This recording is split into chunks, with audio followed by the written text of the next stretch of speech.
Welcome to Roma village story.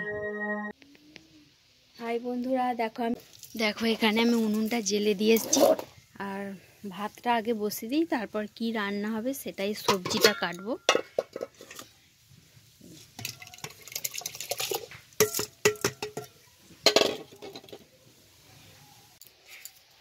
দেখো এখানে সবজির মধ্যে ফুলকপি আছে আজকে, আর আজকে ফুলকপি বানাবো। আজকে নিরামিষই হবে, আজকে নিরামিষ ফুলকপির নিরামিষ তরকারি বানাবো। এই দিয়েই খাওয়া দাওয়া হয়ে যাবে, সেটা বড় কথা নয়। চলো তোমরা দেখতে থাকো ভিডিওটা, আমি তৎক্ষণ আনাজগুলো কেটে নিই। দেখো এখানে ফুলকপিগুলো বড় বড় করে কেটে নিয়েছি, ডান্ডি সমেত রাখলে কিন্তু ফুলকপি ভালোই লাগে খেতে ডান্ডিগুলো। আর আলুও কেটে নিয়েছি। আর ফুলকপি বানানোর জন্য দেখো নিরামিষ যেহেতু করব, ওই করে এখানে দেখো আদা জিরে কেটে নিয়েছি। আর এখানে টক দই নিয়েছি একটু, আর মটরশুঁটি টমেটো, আর এখানে আছে একটু গোটা গরম মশলা আর ঘি নিয়ে নিয়েছি। আর লঙ্কা আর হলুদ গুঁড়ো তো আছেই। তারপর দেখো চলো, নিরামিষ বলে আমি এইগুলো দিয়ে আজকে বানাবো। চলো তোমরা দেখতে থাকো কিভাবে বানাই। দেখো এখানে আমি ভাতটা বসিয়ে দিয়েছি, আর এইদিকে কড়াইতে একটু গরম জল বসিয়ে দিয়েছি। আর আমি ফুলকপিটাকে বড় বড় করে কেটেছি ডান্ডি সমেত, ওইটাকে আমি একটু গরম জলে নুন আর হলুদ দিয়ে একটু সেদ্ধ করে নেব, নিলে আমার মানে ভাজতে সুবিধে হবে।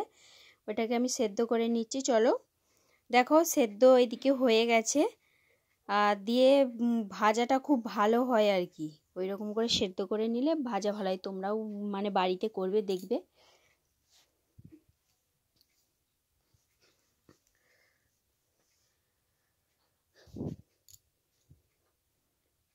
ভালো করে ভেজে নিলাম আমি ফুলকপিটাকে।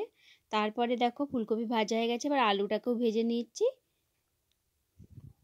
এরকমভাবে নিরামিষ তরকারি, ফুলকপি নিরামিষ তরকারি করলে খুব সুন্দর লাগে, এটা দিয়ে খাওয়া হয়ে যাবে।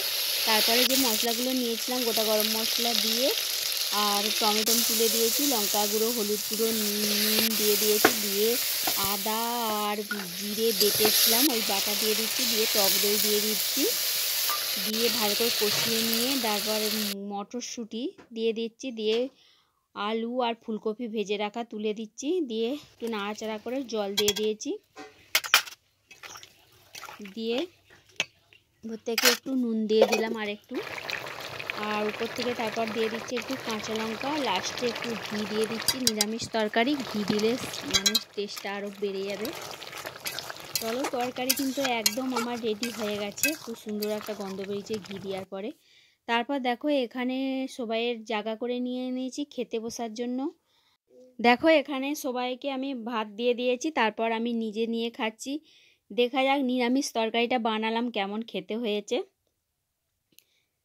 দেখো ওইদিকে ছেলে খাচ্ছে, বলছে হাই, বন্ধুদেরকে হাই বলছে।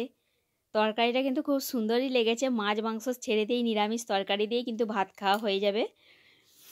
এরকমভাবে তোমরাও বানাবে বাড়িতে। চলো আমি খেয়ে নিই এবার, ভিডিওটা তাহলে আমি এখানেই শেষ করছি, দেখা হবে আবার পরের ভিডিওয়।